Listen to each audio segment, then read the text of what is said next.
Apa yang terjadi setelah Majapahit hancur? Menurut buku sejarah, banyak cendekiawan Majapahit, termasuk para penulis lontar, lari ke Bali, dan masyarakat Jawa ganti keyakinan. Ternyata, para penulis lontar masih eksis di Jawa, melestarikan berbagai kearifan lokal masa klasik.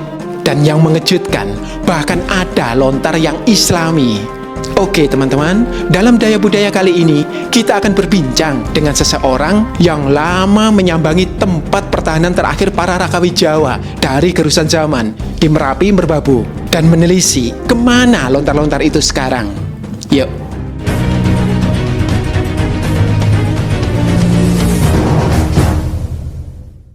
Buku terbaru ACC Channel, Rahasia Nusantara, sudah terbit ya. Ini reportase sejarah dan catatan perjalanan saya ke belasan Candi Medang. Bisa dibeli di mana? Cek komen atau bio. Yang sudah punya, saya tunggu reviewnya. Dan mari kita lanjut. Wah, teman-teman, kita ini ada di komunitas Rada. Dan menariknya di sini tempat komunitas bagi para filolog. Ya, filolog muda. Muda-muda kok Mas. Yang menarik ini saya kenal dengan seorang filolog yang namanya itu Sliweran. Kalau kita bicara tentang naskah-naskah Merapi Merbabu, beliau adalah Mas Rendra Agusta. Saya ini jadi penasaran, kenapa kok Mas Rendra ini begitu namanya selalu muncul ketika saya mencoba mengulik tentang Merapi Merbabu. Mas Rendra, siapakah jenengan? Kok begitu concern kepada naskah Merapi Merbabu? Apa istimewanya? Ya, terima kasih Mas Sisi sudah datang ke Solo jauh-jauh gitu ya, dan selamat datang di komunitas Rada itu. Jadi sebenarnya mungkin karena saya kuliah di sastra Jawa ya, jadi kemudian bersentuhan dengan Tahun berapa? Tahun 2009, baru ya 20-an tahun gitu.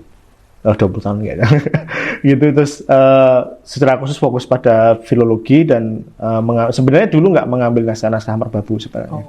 Jadi waktu ngerjain skripsi itu fokus pada naskah-naskah yang di luar istana, karena kan sebagian besar peneliti kita itu selalu fokus pada naskah-naskah yang diproduksi istana ya, keraton dan lain-lain. Terus saya fokus ke naskah-naskah yang ada di pinggiran ya, di desa-desa. Nah akhirnya ketemu salah seorang pengajar Jawa Kuna namanya Romo Kuntoro Wiryamartono gitu ya. Itu salah satu ya, dia Romo ya, seorang Yesuit yang taat tapi pengajar juga Jawa Kuno, dan dia fokus ke naskah-naskah pegunungan ini gitu. Terus setelah itu baru ternyata di kampung itu ada produksi pengetahuan ya yang nggak pernah kita bayangkan dulu gitu. Seolah-olah desa itu kan selalu terkenal lisan gitu ya, ceritanya tutur gitu. Ternyata ada naskah-naskah yang diproduksi di kampung-kampung di pegunungan ini gitu, dan itu jadi satu titik awal saya kemudian setelah lulus dan itu melanjutkan riset-riset tentang naskah-naskah ya Merapi Merbabu itu. Berapa lama risetnya? Risetnya kalau di lama ya mungkin sampai sekarang mungkin belum selesai untuk mengerjakan. Dan pasti itu cukup panjang karena kendalanya memang penelitinya dikit ya. Jadi nggak lebih dari mungkin 20-an orang se-Indonesia ya yang fokus pada naskah Merapi Merbabu ini, dan yang muda juga lebih sedikit lagi. Jadi ini ada senior-senior yang sudah mapan gitu ya, sepuh-sepuh gitu. Nah kemudian yang muda-muda mungkin ya 10-an lah ya, komposisi. Termasuk Mas Rendra. Ya, di Solo mungkin saya sendiri ya. Di Solo sendiri itu cukup ya, tantangannya berat karena sebenarnya posisi saya kan dekat sekali dengan gunung-gunung itu ya. Sedangkan teman-teman yang di Jakarta misalkan itu jauh dengan lokasi penulisan itu. Itu yang membuat bebannya jadi double berat gitu, karena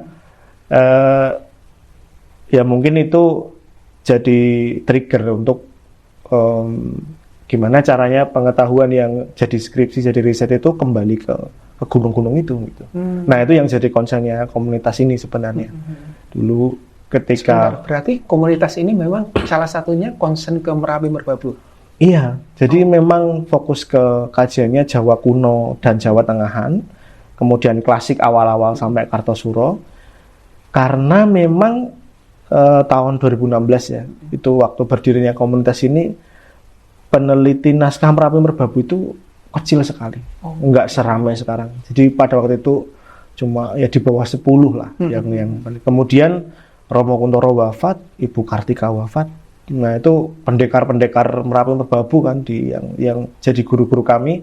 Ya, saya pikir itu, nah kalau ini semakin sedikit jumlahnya penelitinya makin nggak terbaca, makin nggak terakses gitu. Akhirnya gimana caranya biar itu nggak hanya jadi milik cendekiawan di kampus, ya salah satunya bikin komunitas jadi lebih luas lah, nggak terkena aturan kampus, nggak terkena ya beberapa instansi kan sangat rigid ya untuk pengaturan itu. Gitu. Jadi sini lebih leluasa. Lebih leluasa. Berapa orang Mas di sini? Serada sejak pendirian sampai sekarang mungkin sekitar 20-an orang. Banyak ya? Ya termasuk sedikit. Oh, sebenarnya karena memang Strada sebenarnya nggak pernah merekrut volunteer gitu ya. Jadi kita nggak open volunteer, kita hanya ya siapa yang mau main aja begitu. Tapi kalau kita bikin program, teman-teman semua boleh ikut gitu. Jadi kalau jumlah anggota programnya mungkin ya sampai ya 1.000 lebih lah. Kita bikin beberapa kali kelas, acara macam-macam gitu. Boleh tahu Mas, berarti Mas Rendra ini pendirinya? atau volunteer atau gimana? Iya kalau dibilang pendiri sebenarnya ya bisa dikatakan demikian gitu ya. Saya lebih suka perintis aja. Oh gitu. Perintis, siap. Pendiri itu kayak apa besar banget gitu. Enggak lah. Saya berhutang banyak dengan teman-teman yang lebih senior untuk bikin komunitas ini gitu. Ya gitu. Tadi dibilang ada tantangan, wah ini penasaran. Kok ada tantangan untuk meneliti Merapi Merbabu? Boleh tahu nggak Mas? Tantangannya apa pernah dipalak kok? Ya ini ya buat teman-teman yang belum tahu naskah-naskah Merapi Merbabu itu kan naskah-naskah yang diproduksi di pegunungan. Rentangnya abad ke-15 sampai ke-17 akhir begitu ya. Jadi kalau itu dibikin sejarah kerajaan itu berarti kan di akhir Majapahit sampai dengan masa kerajaan. Kalau di Solo di Keraton Kartosuro, jadi sudah Mataram Islam. Nah, sebarannya sebenarnya juga bukan naskah-naskah ini hanya diproduksi di Merapi, Gunung Merapi dan Gunung Merbabu ya, tapi itu sampai ke Wilis gitu ya, sampai ke Ungaran, sampai Gunung Lawu gitu. Jadi sebenarnya naskah-naskah ini tidak hanya ditulis di Merapi Merbabu gitu. Nah, tantangannya pertama kita nggak banyak punya teman gitu. Jadi di dunia sastra Jawa ya, seingat saya kalau 5 tahun aja ada satu mahasiswa yang skripsinya Merapi Merbabu, kita udah tepuk tangan gitu ya. Karena emang susah banget cari regenerasi ya, karena pasti lulusnya lama gitu ya. Bahasanya susah, aksaranya beda sama sekali dengan, bahkan beda dengan yang Kawi, yang di prasasti kan jelas beda sekali gitu. Nah, tantangan kedua, naskah-naskah ini kan sejak tahun 1850-an dibawa ke Jakarta. Jadi sejak kolonial. Nah ini yang sebenarnya kalau teman-teman Strada itu kita bikin tagline itu ya meretas jarak gitu. Karena sejak 1850 itu naskah-naskah ini nggak ada di desa itu. Nggak ada di sekitar tempat penulisan itu. Desa-desanya sudah sekian ratus tahun lah mereka nggak punya ingatan itu gitu.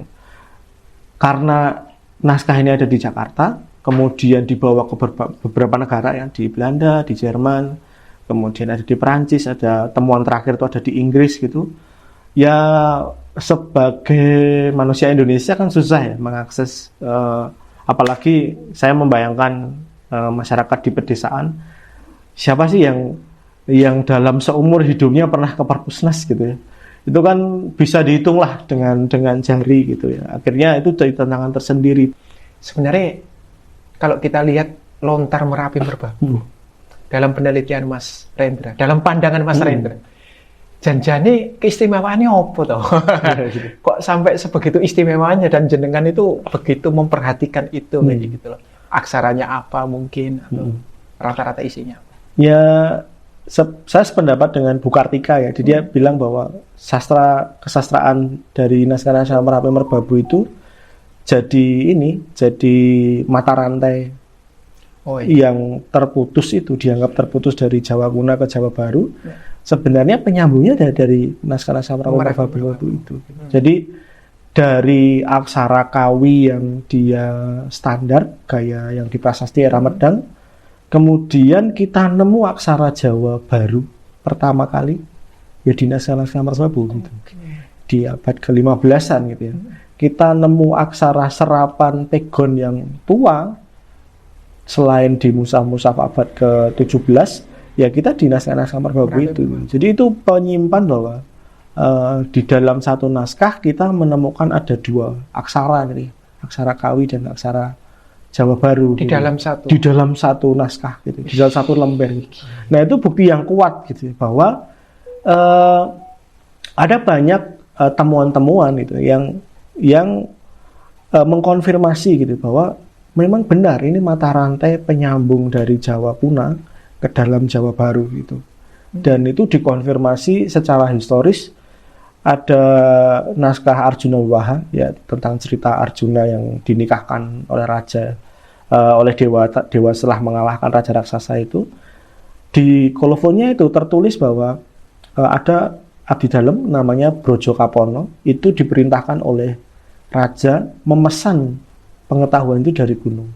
Jadi memesan cerita itu dari Merapi ya. Naskah itu ditulis di Merapi. Kemudian dia di kongkonane dalem. Itu jelas sekali tertulis bahwa Brojo Kapono itu kongkonane dalem. Jadi seorang yang diutus raja gitu. Dan itu sudah masa Mataram Islam.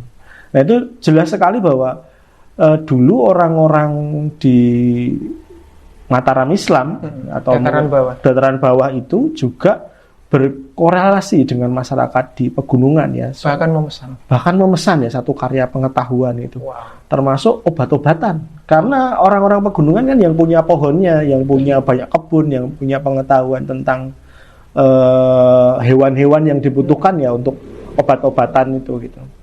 Obat-obatan ada nggak Mas? Iya, ada satu naskah namanya Primbon Padukunan, itu tebal sekali. Isinya mungkin ada resep-resep obat. Wah. Nah itu yang sangat menarik gitu, bahwa kita itu punya pengetahuan yang lengkap ya dari abad ke-16 tentang obat-obatan itu gitu. Ya sekarang kita tinggal menguji aja kan, apakah ini berapa gram atau apa. Tapi dulu kita punya naskah yang berisi ratusan daftar obat. Obat atau tanaman obat? Ya pasti ada tanamannya kan, karena ramuan itu kan terdiri dari ramuan gitu kan, kayak jamu gitu. Nah yang menarik, jamu itu dibagi dua di situ. Ada yang jamu bersifat material, jadi dari empon-empon, rempah-rempah gitu, tapi juga menggunakan mantra kan. Nah. Jadi itu yang sangat khas gitu. Yang dari ya itu sebagai apa istilahnya ya, warisan yang sebenarnya kita mewarisi itu. Cuma kadang-kadang kita abai dengan pengetahuan yang lama itu. Yang ada juga misalkan pengetahuan tentang bagaimana mengusir hama gitu ya. Jadi untuk tolak warang gitu. Itu juga dicatatkan ya di naskah-naskah Merapi Merbabu. Bagaimana ternyata ada kok untuk mengusir hama yang dia sangat organik gitu. Yang enggak terlalu banyak kimia ya, pestisida dan lain-lain gitu. Padahal warang itu sawah. Iya, sawah. Dan itu di pegunungan. Naskahnya. Di pegunungan. Jadi itu memberikan kita kacamata besar bahwa masyarakat pegunungan Merapi Merbabu itu sangat terbuka dengan masyarakat daratan. Dan lontarnya kan nggak bisa tumbuh di Merbabu. Berarti kan dia harus mengambil lontar di pinggir pantai, mungkin pantai utara Jawa ya. Dari bawah ke atas. Di bawah ke atas gitu. Karena saya belum menemukan pohon lontar di sekitar pegunungan itu. Gitu. Jadi kan mereka sebenarnya masyarakat yang sangat terbuka kan. Maksudnya dari dulu memang dia ke pantai untuk ngambil bahan lontar dan lain-lain gitu. Itu yang sangat menarik gitu. Nah ada cerita unik di antara ratusan naskah itu ada naskah yang tersisa Mas, nggak dibawa Belanda gitu ya. Di laporan Belanda juga nggak ada, tapi naskah itu tersisa di Desa Pakis ya, di lereng barat Gunung Merbabu. Nah beratnya naskah itu setahun hanya boleh dibuka 2 kali. Nah itu masalah kan, bagi peneliti itu kan masalah ya, bagi pembaca apalagi Saya yang dari Solo ke Magelang 4 jam begitu ya. Terus itu dipegang oleh seorang dalang ruwat. Jadi naskah itu boleh dibuka setelah wayangan ruwat dari siang sampai sore, dan boleh dibuka setelah sholat isya ya, setelah jam 7 malam sampai jam 12 malam. Nah, yang menarik lagi, tanggal bukanya ini adalah 2 Sapar, bulan Jawa, Sapar, dan 2 Syawal.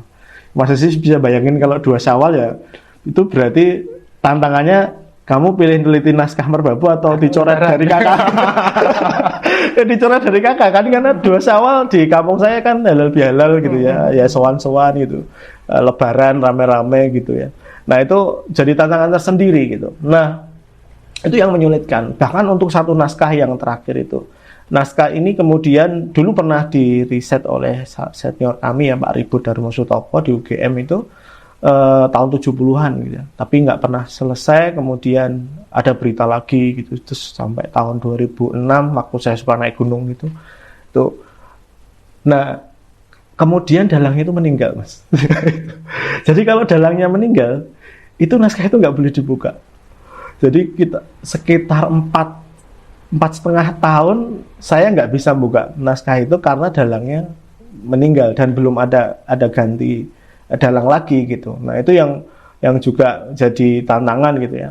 Saya membayangkan gimana nih kondisi naskahnya 4 tahun yang kita juga nggak bisa mengintervensi ya. Maksudnya kita menghormati adat sekitarnya dan menunggu wahyu itu turun ke dalang yang baru. Nah, itu juga itu kompleks banget ya permasalahannya.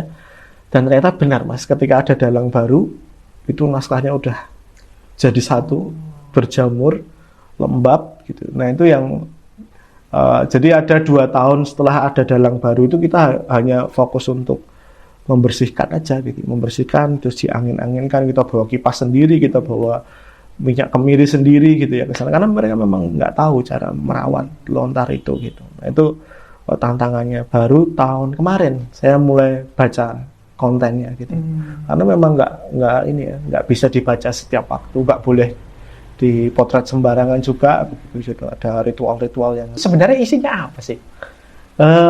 Setelah saya baca semua gitu ya, tapi belum selesai menerjemahkan, itu naskah namanya jenisnya Putru itu bagian dari apa ya, istilahnya kalau di Sanskerta itu karena mantra gitu ya. Jadi kalau ada orang wafat itu mereka akan diperdengarkan isi lontar itu. Terus isinya itu kayak apa ya, mapping kamu setelah mati mau kemana gitu. Nanti itu ditunjukkan bahwa sang askara atau sang jiwa yang berpulang itu nanti dia akan melewati gunung, kemudian ketemu kekayangan. Nanti kalau dia berbuat dosa ke neraka sebelah sini gitu-gitu. Isinya seperti itu. Nah, itu di tradisi Bali sampai sekarang masih dilestarikan, namanya prosesi Mamutru namanya. Itu juga sakral di Bali. Sakral sekali karena berurusan dengan ini ya. Saya pikir kebudayaan kita soal kematian, pernikahan dan kelahiran itu kan sakral sekali ya gitu. Jadi tentang perpindahan dunia gitu ya. Terus kemudian dalam tradisi Siwa mereka mempercayai reinkarnasi begitu. Nanti kalau dia berbuat baik, dia akan turun lagi ke dunia menjadi satria atau menjadi brahmana gitu ya. Yang itu yang maka lontar itu menjadi sakral ya, menjadi sakral. Walaupun sebenarnya itu bukan digunakan untuk mantra ruwat ya. Mantra ruwat ada sendiri. Nanti ada mantra misalkan lontar di merbabu itu Purwaka Bumi Kamulan namanya, untuk mengembalikan bumi ke awalnya gitu ya. Dan ada juga naskah-naskah namanya ruwat panggung ya. Itu kemudian lestari di dalam masyarakat Jawa Baru. Jadi kalau ruwatan itu pakai wayang gitu. Pakai pagelaran wayang itu. Nanti ada misalkan terkait ruwat panggung, lakon-lakon yang misalkan sudah malah ya di relief Sukoh atau itu kemudian menjadi cerita-cerita yang sangat khas ya di dalam tradisi ruwatan gitu. Dan itu yang wayang apa? meruat orang dengan wayang kan sudah ada di Tatu Pagelaran. Iya, Yang betul. ini dari abad 16. 16-an, betul. Jadi memang bahkan kalau mau yang lebih tua lagi kan ada namanya mawayang buat hiang di dalam prasasti di masa Medang itu kan jelas ada pagelaran wayang yang dikhususkan untuk puja gitu ya, untuk hiang gitu. Nah itu juga prototip yang mungkin awal-awal dari ruat yang menggunakan metode pagelaran wayang gitu ya. Kemudian dilanjutkan di tradisi Islam kan ya. Betul. Jadi Islam menggunakannya untuk dakwah dan lain-lain gitu. Itu yang nah biasanya naskah lontar itu hanya diletakkan ya. Mereka tidak membaca. Kalau naskah-naskah merbabu itu sebenarnya masyarakat sudah nggak bisa baca lagi kan sih. Tapi mereka percaya Masyarakat bahwa sekitar situ nggak bisa baca lagi. Pak dalangnya juga nggak bisa baca. Iya. Tapi mensakralkan itu. Nah itu menarik gitu ya. Jadi mereka merasa ya ini warisan dari leluhurnya. Mereka percaya itu warisan dari Ki Ajar Doko namanya dan Ki Ajar Mindusana. Terus ya mereka lontar itu digunakan ya diletakkan aja begitu. Dan itu sangat menarik ya. Barangkali karena mungkin pada waktu diakuisisi itu oleh Belanda ya naskah itu yang paling dikeramatkan ya. Kemudian disembunyikan atau bagaimana. Yang lainnya nggak lolos, dia aman. Dia aman gitu ya. Jangannya dibawa entah ke Jakarta, entah ke Beli gitu ya, atau lari kemana gitu. Itu yang tersisa di lontar terakhir ya, yang tersisa di desa di lereng Gunung Merbabu gitu. Kok Mas Rendra boleh? Ya mungkin karena lama ya, jadi mungkin teman-teman juga banyak yang tahu saya suka naik gunung gitu ya, suka naik gunung dan kebetulan desa itu desa pos induk pendakian ke Merbabu yang dari jalur Wekas, jadi dari barat ya, dari lereng barat. Nah lama kelamaan orang desa itu udah akrab gitu ya. Bahkan sekarang kadang-kadang kalau ada pertanyaan gitu, oh pokoknya nunggu Mas Rendra dulu gitu. Jadi seolah-olah jadi juru kunci ya di sana gitu. Nah itu mungkin karena mereka melihat gaya riset yang saya lakukan nggak dalam tanda kutip ya, searogan ya teman-teman yang lain. Dulu katanya ada dari lembaga mana saya kurang tahu, lembaga negara jelas gitu ya, pengen potret gitu ya, hari itu harus dapat gitu. Ya saya nggak tertarik gaya riset yang seperti itu ya. Saya lebih suka main aja dulu, terus memberikan mereka pengetahuan tentang gimana caranya manuskrip itu dirawat, dibaca gitu. Ya itu masih panjang ya. Itu sebenarnya itu juga cita-citanya Romo Kuntoro ya. Dulu pernah sebelum wafat beliau bilang kalau ya lebih baik mungkin ya saya kembali ke desa gitu, mengajar orang-orang membaca lontar dan itu cita-cita yang sangat saya pikir itu sekarang nggak diambil gitu oleh teman-teman yang di kampus ya, karena kesibukannya macam-macam gitu ya, mengajar macam-macam, akhirnya ya mungkin ya coba saya kalau Sabtu Minggu ngambil posisi itu gitu. Ya mungkin itu, terus mereka ya saya ikut banyak ritual ya, tidur di makam gitu. Tidur di makamnya sesepuhnya gitu ya, terus di ritual desa saya datang ikut. Mereka nyuruh puasa dulu ya, saya puasa yang mengikuti puasa beneran gitu. Nah itu dalam rangka menghormati mereka ya, dalam rangka, dan saya pikir itu menarik dan menyadarkan saya bahwa sebenarnya ternyata penyimpanan manuskrip dan prasasti dan benda-benda itu nggak harus di museum gitu, nggak harus di perpustakaan yang besar gitu. Jadi warga juga bisa kok merawatnya dengan kesakralan itu ya, itu yang sebenarnya menarik ya saya amati ya, selama ini gitu. Terus akhirnya mungkin terus ya tahun ke tahun itu mereka udah ya kayak keluarga sendiri. Kalau sampai ke sana ya tidur di sana, masak di sana, masak sendiri gitu ya, ya udah kayak keluarga sendiri gitu ya. Pak Dalang itu udah kayak yang saya sendiri gitu ya. Pokoknya kalau Lebaran harus ke sini Mas, kalau ada beberapa acara komunal desa itu harus ke sana gitu ya. Itu yang sering saya lakukan lah gitu. Itu sampai sekarang? Sampai sekarang. Wow. Jadi kadang-kadang kalau sama teman-teman tuh ya kalau Sabtu Minggu atau Jumat Sabtu Minggu ya jangan bikin kencan sama saya lah. Ya kalau mau di gunung gitu kadang-kadang, nah itu ya saya kadang-kadang di Merbabu, kadang di Merapi, kadang di Lau gitu, dalam rangka itu gitu. Okay. Dalam rangka ya seneng dia ketemu warga gitu. Sekaligus menyimak ya sebenarnya mereka masih punya ingatan-ingatan itu. Gitu. Jadi Ingatan apa itu? ingatan tentang misalkan begini. Ini kayak dulu kan selalu ya di kelas saya selalu mendengar kayak sastra Jawa kuno telah mati. Gitu. Oh iya. Gitu kan terus nggak ada lagi tuh gitu ya. Terus pewaris Merapi Merbabu itu udah nggak tahu lagi tentang Merapi. Tapi sebenarnya kalau kita baca secara menyeluruh ya tentang naskah-naskah Merapi Merbabu kan ada banyak hal ya. Misalkan ada tentang naskah terciptanya hari-hari yang kemudian nanti jadi pawukon, namanya Basundari Rondon namanya. Terus kemudian warga itu sebenarnya masih tahu cara menghitung hari. Terus mereka masih mengkhususkan hari-hari tertentu, walaupun mereka sudah nggak pernah baca naskahnya lagi gitu.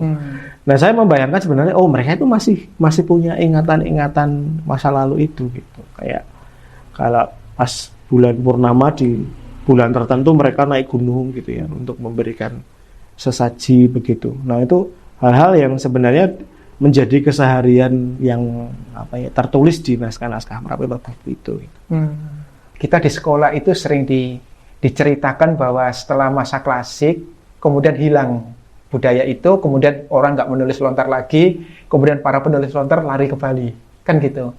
Tapi kita terkejut ketika budaya penulisan lontar di Jawa ternyata masih lestari, bahkan sampai abad ke 17 akhir. Sampai 17 akhir itu masih ada penulisan lontar di Jawa. Jadi bukan seperti negara Kertagama atau para raton yang ditemukan di Bali, bukan.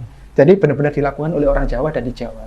Nah, salah satu konsentrasi naskah-naskah ini yang paling banyak di Merapi dan di Merbabu. Nah, ini menarik itu. Kalau teman-teman tahu tentang naskah Kakawin Sena itu salah satu dari naskah Merapi Merbabu sebenarnya.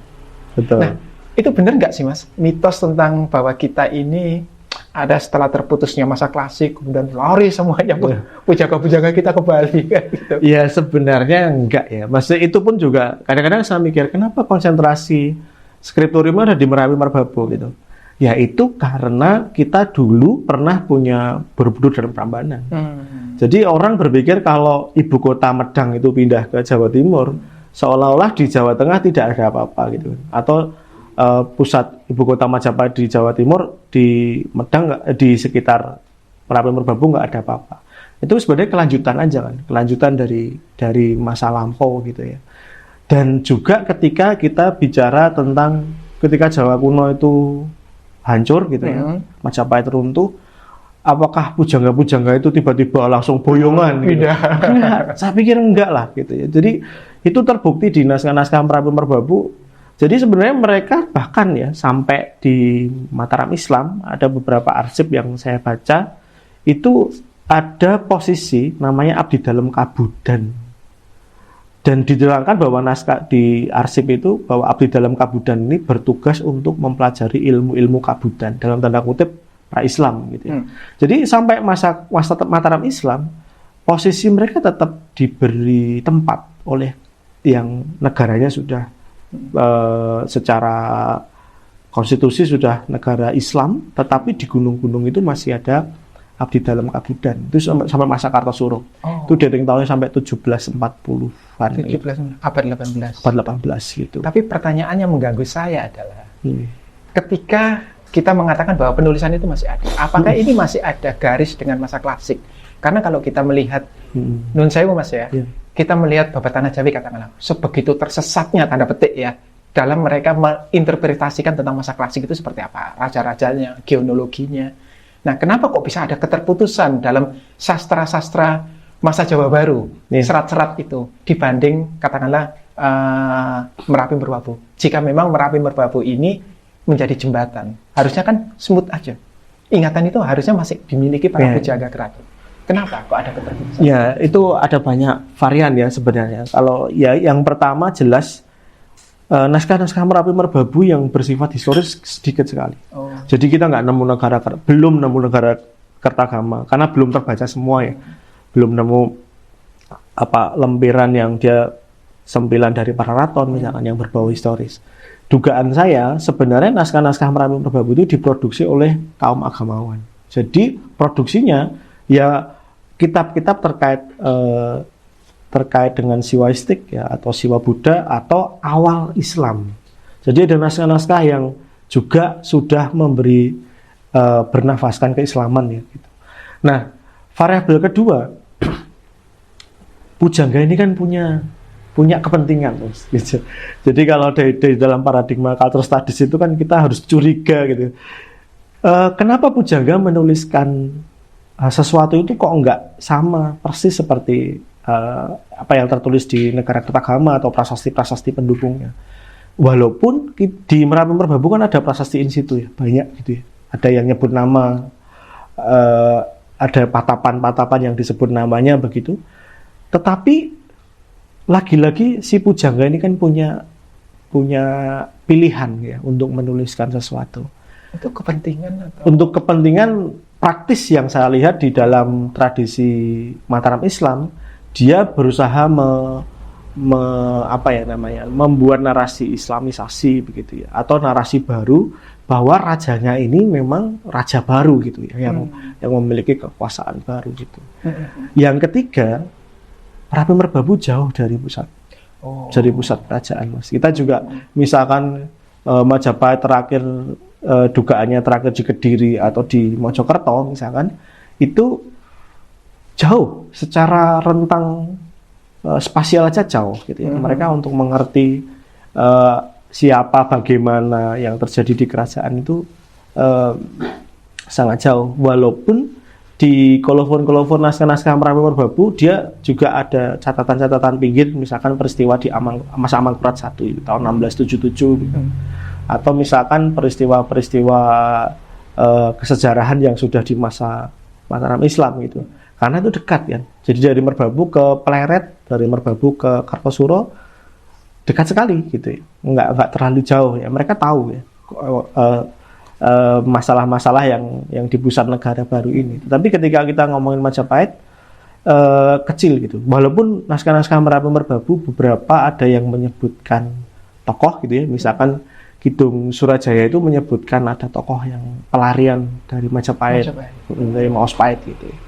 Nah itu juga fakta yang menarik gitu. Sebenarnya mereka juga sebagai pewaris sah dari masa Jawa kuno, cuma karena kekhususan mereka di ruang keagamaan, mereka tidak terlalu banyak mencatat ruang-ruang ya politik ya, gitu. Jadi, tapi kita bisa sangat mengkonfirmasi kok naskah-naskah itu.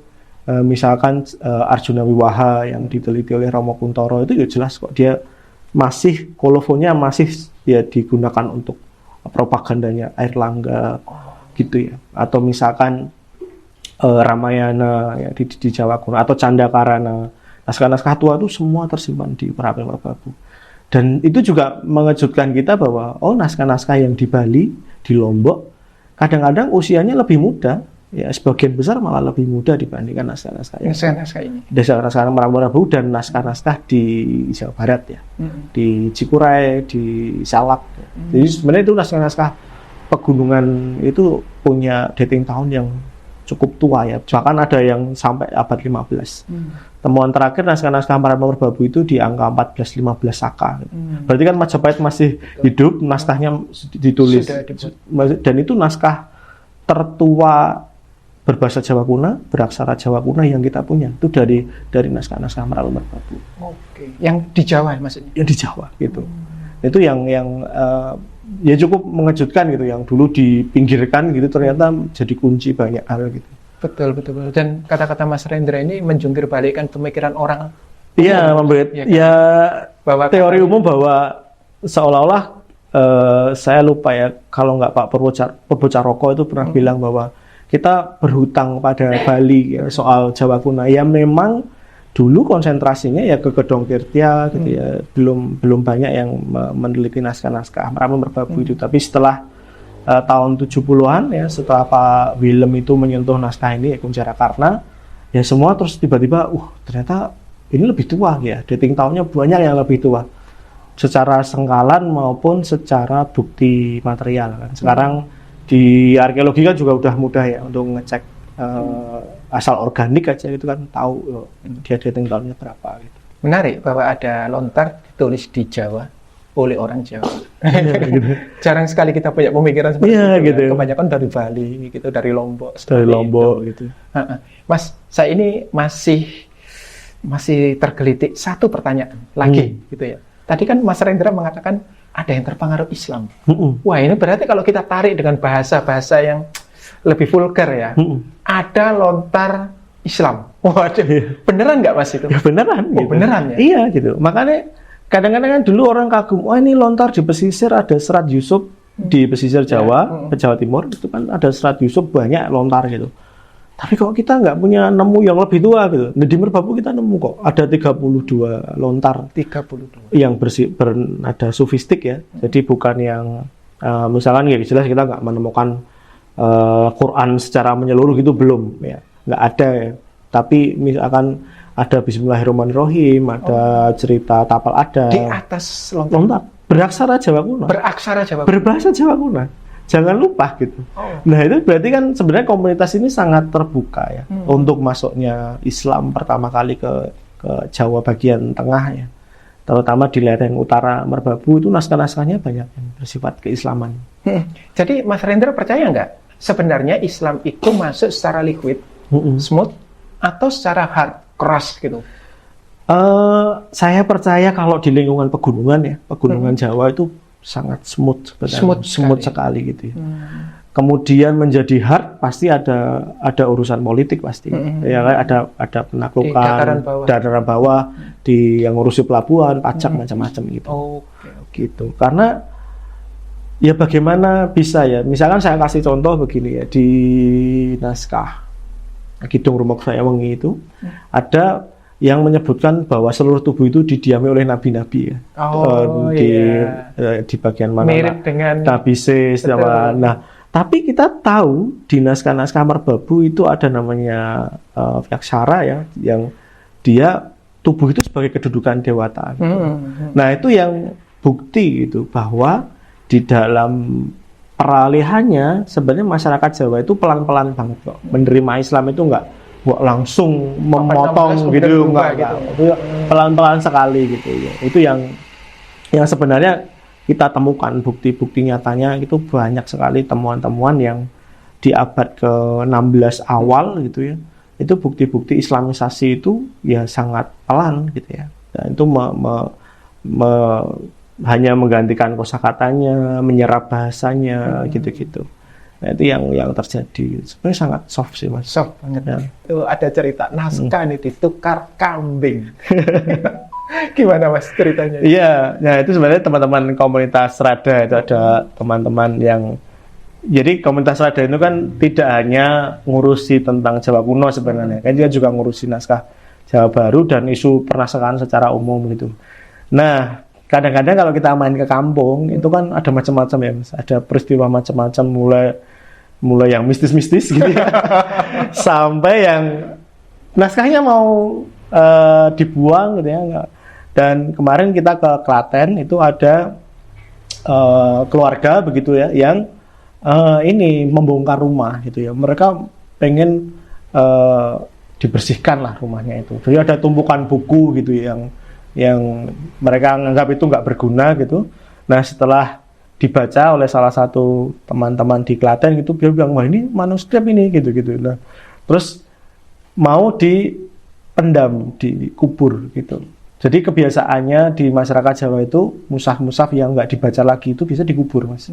Mereka belum ada kesadaran ya pada umumnya untuk merawat, menyimpan, apalagi mengkonservasi begitu. Nah kemudian teman ngabari, Mas ini ada manuskrip, daripada ini jatuh ke kolektor gitu ya, nanti akhirnya malah lari ke luar negeri atau apa. Kemudian ditawarkan ke saya, Mas ini manuskripnya di ini aja ditukar kambing gitu. Jadi kebetulan itu Hamin 1 apa 2 ya, Idul Adha begitu pas gitu. Jadi mereka, Mas kita nggak jual Mas, kita cuma ini aja diganti kambing gitu. Jadi ada 5 manuskrip dan beberapa buku cetak yang kita ganti tukar kambing gitu ya. Isinya apa itu? Isinya teks-teks sufistik. Jadi naskahnya naskah Deluang, jenis kertasnya Deluang, ada yang kertas Eropa, Terus aksaranya Pegon, bahasanya Jawa. Ada yang kitab juga. Aksaranya Pegon, Pegon. tapi bahasanya Jawa. Bahasanya Jawa gitu ya. Nah, kemudian setelah tak dalami gitu, oh ternyata ini teks-teks sufistik ya, Islam gitu ya. Yang menyebutkan salah satu guru spiritualnya itu adalah ulama di masa Pakubuwono ke-9. Jadi sekitar abad ke-19 akhir gitu. Terakhir nih Mas Rendra. Udah terakhir.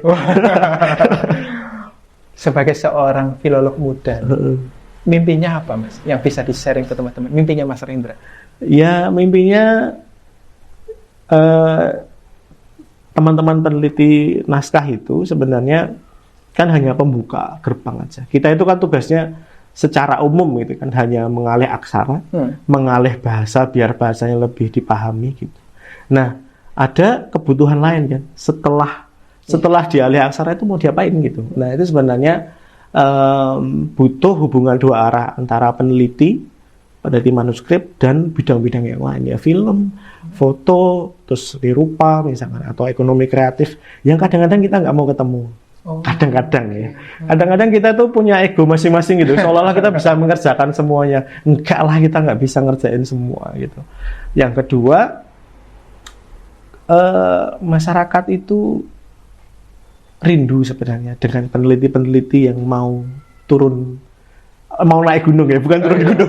Naik gunung ya? Naik gunung gitu. Peneliti plus pendaki gunung. Pendaki gunung gitu. Jadi dari kampus, kalau masih punya waktu Sabtu Minggu atau malam hari ke gunung-gunung atau ke desa-desa, ya mainlah gitu. Jadi karena banyak peneliti-peneliti manuskrip itu kan terbiasa di perpus ya, ruangan gitu, ber-AC gitu ya. Terus kadang-kadang kita lupa gitu ya, bahwa ada yang harus kita kembalikan kepada empunya gitu ya. Maka kemarin seminggu yang lalu di kawasan Merapi Merbabu itu ada namanya Festival 5 Gunung. 5 Gunung. Itu punya yang dikoordinasi oleh Pak Tanto Pendut, itu udah 20-an tahun ya festival itu. Nah, kebetulan di tahun ini itu dilaksanakan di Desa Krogowanan namanya. Krogowanan ini sebenarnya desa yang tertulis di kolofon naskah Merapi Merbabu gitu. Maka saya minta izin ke Pak Tanto pada waktu itu. Pak Tanto, saya pengen berbagi cerita gitu ya dengan teman-teman di pegunungan itu, untuk bercerita bahwa dari puluhan desa yang ada di kolofon naskah Merapi Merbabu, sebagian besar jadi tempat Festival 5 Gunung loh gitu. Jadi lewat kesenian, ada diskusi, ya sederhana aja Mas, ya. Kumpul di suatu lapangan besar gitu ya, terus saya cerita ya tentang, terus mereka, ternyata desa kita tua sekali ya Mas, ya punya kebanggaan atas desa itu gitu. Nah, itu yang sebenarnya saya harapkan ke teman-teman muda ya. Jadi kayak, ya mungkin saya masih hidup ya 40-50 tahun lagi gitu, tapi kan semua orang kan mati gitu. Dan naskah-naskah ini juga harus segera terdistribusi gitu ya, karena naskah akan segera hancur juga, pengetahuannya yang harus awet gitu. Nah, itu yang lewat banyak cara gitu. Mungkin salah satunya acara ini ya, acara yang Mas Asisi gitu ya, mendokumentasikannya biar awet lama gitu ya gitu. Jadi kita ini senang dengan para peneliti muda sebenarnya, karena kan kita bicara bukan dengan Indonesia yang sekarang, yang usianya sudah 40 ke atas, tapi kita bicara tentang Indonesia masa depan. Kalau bicara Indonesia masa depan, maka saya harus berbicara dengan Mas Rendra dan teman-teman yang seusia di bawah Mas Rendra kan gitu. Harusnya seperti itu. Thank you banget Mas Rendra sudah sharing di sini. Gimana? Oke nggak? Jangan pernah lupa, teruslah belajar sejarah agar tidak lupa jati diri kita.